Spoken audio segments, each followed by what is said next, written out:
صحابه کرام رضوان الله علیهم اجمعین دا څوک دي او د صحابه کرام مبارک د اهل السنه والجماعه عقیده څه ده؟ د رسول الله صلی الله علیه وسلم ملګری چې د رسول الله صلی الله علیه وسلم سره ملاقات کړي په هغه باندې ایمان راوړي وي او بیا د ایمان په حالت کې د دنیا نه رخصت شوي دي ته صحابه کرام ویل کېږي. د صحابه کرامو ترمنځ چې کوم اختلافات راغلي دي چې هغې ته مشاجرات الصحابه ویل کېږي، د اهل السنه والجماعه څه منهج دی په دغه اړخ باندې؟ په حدیث کې هم رسول الله صلی الله علیه وسلم د صحابه کرامو فضیلت ډیر ذکر کړی دی چې زما صحابه ته بدرد مه وایي.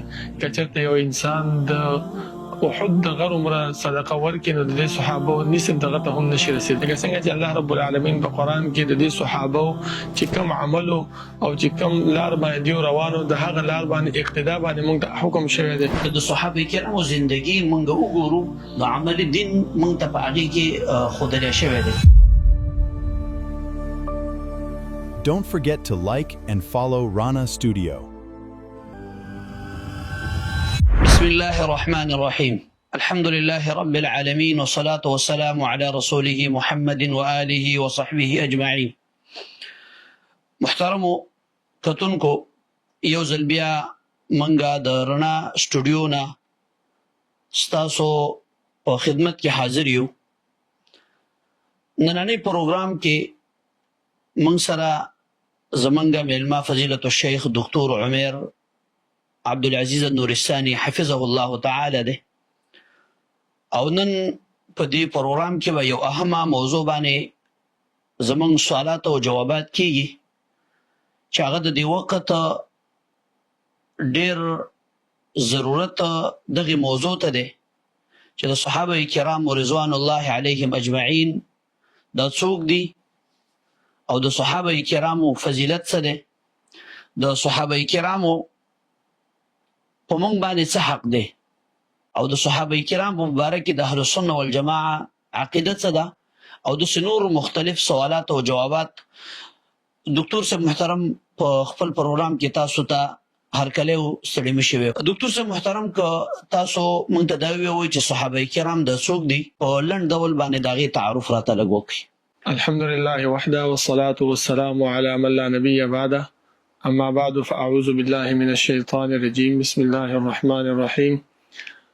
والسابقون الأولون من المهاجرين والأنصار والذين اتبعوهم بإحسان رضي الله عنهم ورضوا عنه. ستاسو اولنی سوال چې و هغه د صحابه کرامو چې صحابه کرام څوک دي. صحابه کرام د رسول الله صلی الله علیه وسلم ملګري او د صحابه کرامو تعریف علما هغه داسې بیان کړی دی چې د رسول الله صلی الله علیه وسلم سره ملاقات کړي په هغه باندې ایمان راوړي وي او بیا د ایمان په حالت کې د دنیا نه رخصت شوي دي ته صحابه کرام ویل کېږي. جزاک الله خیر. دویم سوال د صحابه کرامو فضیلت که د قرآن کریم یا د احادیثو مبارکونه خپل کتونکو ته لږ وړاندې کړي. د صحابه کرامو فضیلت هغه الله رب العالمین په قرآن کریم کې ډېر ځایونو کې ذکر کړی دی. لکه ټولو کې اول به زه تاسو ته دا ووایم چې الله رب العالمین دیو ته د جنت زیری ورکړی دی. لکه الله رب العالمین په سورة توبه کې فرمایي چې والسابقون الاولون من المهاجرین والانصار والذین اتبعوهم باحسان رضی الله عنهم ورضوا عنه. دا جنت زیری دی. بل د صلح حدیبیه په نیز موقع باندې رسول الله صلی الله علیه وسلم سره چې کله بیعت د ونې د لاندې وشو، هلته هم الله رب العالمین په قرآن کریم کې دا لفظ ذکر کړی دی چې لقد رضی الله عن المؤمنین اذ یبایعونک تحت الشجره. او همدغه شانې په حدیث کې هم رسول الله صلی الله علیه وسلم د صحابه کرامو فضیلت ډېر ذکر کړی دی چې زما صحابه ته بدرد مه وایي. که چېرته یو انسان د احد د غر عمره صدقه ورکړي نو د دې صحابو نصف دغه ته هم نشي رسېدلی. مت او نصف ته هم نشي رسېدلی. جزاک الله خیر. دکتور صاحب محترم، صحابه کرامو ته دا غوروالی ولې میلاو شوی دی؟ صحابه کرامو ته غوروالی د الله رب العالمین د طرف نه ځکه میلاو شوی دی چې دوی د رسول الله صلی الله علیه وسلم سره ملګرتیا کړې وه او هر قسم تکلیف او هر قسم سخته د رسول الله صلی الله علیه وسلم سره برداشت کړې وه. په دې ډول کې چې دی نو جنگونه هم ورسره کړي وو چې کومه سختیانې د کفار د طرف نه ملاو شوی هغه هم برداشت کړی و. لکه تاسو وګورئ بلال ابن رباح رضی الله عنه، عمار ابن یاسر رضی الله عنه، د هغې والد یاسر رضی الله عنه، د هغې مور سمیه رضی الله عنها، دا ټول دیو دا تکلیفونه برداشت کړي وو. همدغه شان د نورو صحابو نو الله رب العالمین دیو ته په دې امت باندې غوره ورکړی دی، او رسول الله صلی الله علیه وسلم هم په دې وجه باندې دا الفاظ ویل چې خیر امتي، غوره امت هغه څوک دی قرن زما ډله ده. نو دې وجه نه دا غوروالی دیو ته. معنی دا ده چې صحابه هغه خلک وو چې هغوی په خپل نفس باندې هم غوروالی محمد رسول الله صلی الله علیه وسلم ته ورکو، خپلو والدینو باندې، خپلو قبیلو باندې. بلکل همدغه خبره ده. ماشاءالله. د صحابه کرامو ترمنځ چې کوم اختلافات راغلي دي چې هغې ته مشاجرات الصحابه ویلی کېږي، د اهلسنه والجماعه څه منهج دی په دغې اړخ باندې؟ د صحابه کرامو په خپل منځ کې چې کوم اختلافات راغلي د اهل سنت والجماعت رایه دا ده چې په دې کې موږ حسن ظن پکار دی، او په دې کې خاموشي او د ادب او د احترام طرف هغه سخت غواړي، ځکه چې الله رب العالمین مونږ ته د دیو د دعا دپاره درخواست کړی دی، او الله رب العالمین قرآن کې فرمایي چې والذین جاءوا من بعدهم یقولون ربنا اغفر لنا ولاخواننا الذین سبقونا بالایمان. نو دا سبقونا بالایمان دغه صحابه کرام دي چې دیو ته مونږ بخښنه وکړو، او د دیو چې کوم اختلاف دی هغه د امت دپاره رحمت دی. د هر یو انسان چې دا اختلاف کوي نو د اجتهادي اختلافي یو رنګې مسله هغسې بل رنګې هغسې دواړو چې دی نو د صحابه کرامو د رسول الله صلی الله علیه وسلم نه اغوستی دی. نو په دې منځ کې د هغو سره بد رد ویل، د هغو سپکاوی بیانول، د هغو ته تحقیر کول دا نه دي کول پکار، بلکې دعا پکار ده، او هغو چې کوم منهج اغوستی دی هغه منهج باندې عمل کول پکار دي. ماشاءالله. معنی ده چې دغه صحابه کرامو چې کوم اجتهادي هغې اختلافات راغلي دي یا د صحابه کرامو په منځ کې کوم مشاجرات راغلي دي هغه ټولو ته الله رب العالمین عفو کړی، عفو الله. ماشاءالله. که دکتور صاحب محترم نن په دې میډیا باندې وګورو یا په دې موجوده زمانه کې وګورو، بعضې خلک داسې دي چې هغه صحابو ته سپکې خبرې کوي یا هغې ته غلط نسبتونه کوي. دغې خلکو ته قرآن او سنت په رڼا کې څه نصیحت تاسو کول غواړئ؟ داسې خلکو ته نصیحت دا دی چې کوم خلک د صحابه کرامو ته بد رد وایي، هغوی سپکاوی بیانوي، نو د هغې باره کې دا دی چې د دیو یو څو اړخه لري. یو دا دی چې دیو مطالعه د صحابه کرامو په باره کې هغه کمه کړې ده. دویم هغه دا دی چې د فرقواره ده تعصب په دیو کې موجود دی. بل دا دی چې د صحابه کرامو چې کم هغه عظمت دی، کم لویوالی دی، هغه دیو نه دی لوستی. د دې د وجې نه پکار دا دی چې د صحابه کرامو عزت او احترام پکار دی، لکه څنګه چې الله رب العالمین په قرآن کې د دې صحابو چې کم عملو او چې کم لار باندې دیو روانو د هغه لار باندې اقتدا باندې موږ ته حکم شوی دی. لکه الله رب العالمین فرمایي فإن آمنوا بمثل ما آمنتم به فقد اهتدوا. هدایت چې کوم مندکې هدایت که لاسته راوړې نو د دې صحابو طرز عمل باندې زندگی خپله کړه. نو چې یو انسان ته د بل انسان په طرز باندې د زندگی تېرولو حکم وشي نو د هغې دپاره بد رد ویل، د هغې سپکاوی بیانول، د هغې دغه کول دا نه دي کول پکار. ماشاءالله. د نننۍ دور کې چې کوم نوجوانان دي یا د نوجوان نسل دی هغې کوم طرف ته ترغیب ول پکار دي یا کوم دروس د هغې دپاره پکار دي چې هغې د صحابه کرامو فضیلت یا د صحابه کرامو شان یا د صحابه کرامو قدر هغه مونده کړي او د هغې نه به په مختلفو مجالسو مختلفو ځایونو کې دفاع کړي؟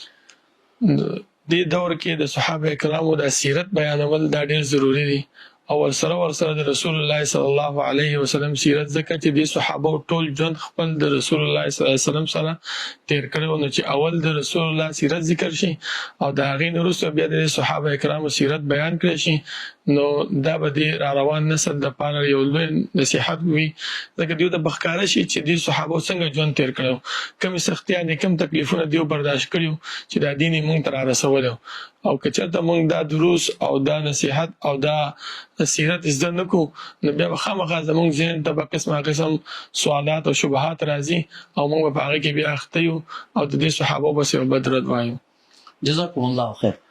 داسې کوم یو صحابه کرام چې د رسول الله صلی الله علیه وسلم سره هغې بعضې سفرونه کړي دي، هغه د خپلو کتونکو ته لږ وړاندې کړي چې هغې د عملي زندګي د محمد رسول الله صلی الله علیه وسلم سره څنګه تېره کړې؟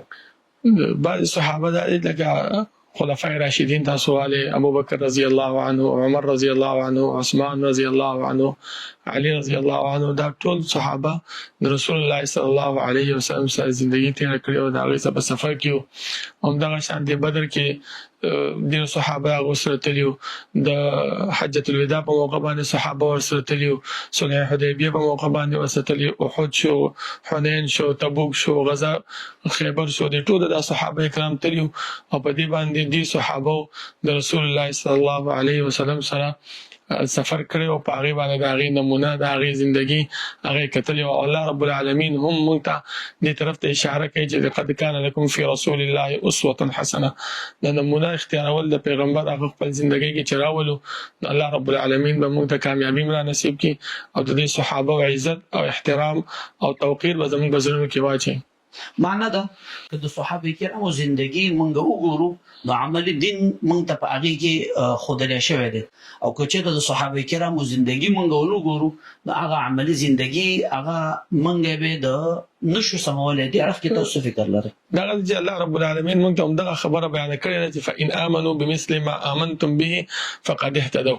نو دغه هدایت چې ته مونږ کوې نو د صحابه کرامو سیرت او د هغې زندګي به مطالعه کوې چې تر څو د هغې سیرت او زندګي دې نه یې مطالعه کړې نو هدایت ته نشي مونږ کولی، ځکه دا د دنیا ماحول هم دی چې کله ته کوم کس سره ملګرتیا کې د هغې سره دوستانه پالي نو خامخا د هغې کس مخکې وروستو دا به زندګي به ګوري چې دا څنګه سره دی، څنګه خاندان دی، څنګه تعلق یې خلکو سره څنګه دی، معاملات یې څنګه دي. د هغې نه وروستو عمر رضی الله عنه فرمایي چې د کوم یو کس د اصولو سره د هغې سره تعلق مه ساتي تر دې پورې چې هغې سره هم 3 کارونه نه یې کړي، یو سفر، یو لین دین او بل هم ګاونډیتوب، چې دا 3 معاملات هغه سره وشي نو هغې نه بعد دا کس پېژندلی کېږي. نو دغه صحابه کرامو سیرت چې موږ مطالعه کړو نو موږ ته به پته ولګي او هغه هدایت چې کوم الله رب العالمین موږ ته ښودلی هغه موږ خپل زندګۍ کې راوستلی شو. ماشاءالله. لکه څنګه چې انس بن مالک رضی الله عنه هغه فرمایي چې ما رسول الله صلی الله علیه وسلم سره دونه وخت تیر کړی دی او هغې په خپل زندګۍ کې ما د هغې نه سخت کلمه هم نه ده اورېدلې، نه زه غوسه شوی دی ماته، نه ماته سخته خبره کړې ده. معنا ده چې صحابه کرامو عملي زندګي دا زموږ دپاره مستقل یو درس دی. جزاکم الله خیر. دکتور صاحب تاسو نه یو جهان مننه چې تاسو موږ له وخت راکو، بهترین معلومات موږ سره شریک کړو. جزاکم الله خیر. د آینده دا پروګرام چې زموږ کومې شیبې وي هغه الحمدلله انتها ته ورسېدلې، د راتلونکي پروګرام دپاره د الله په امان. جزاكم الله خير وصلى الله وسلم على رسولنا محمد صلى الله عليه وسلم. Don't forget to like and follow Rana Studio.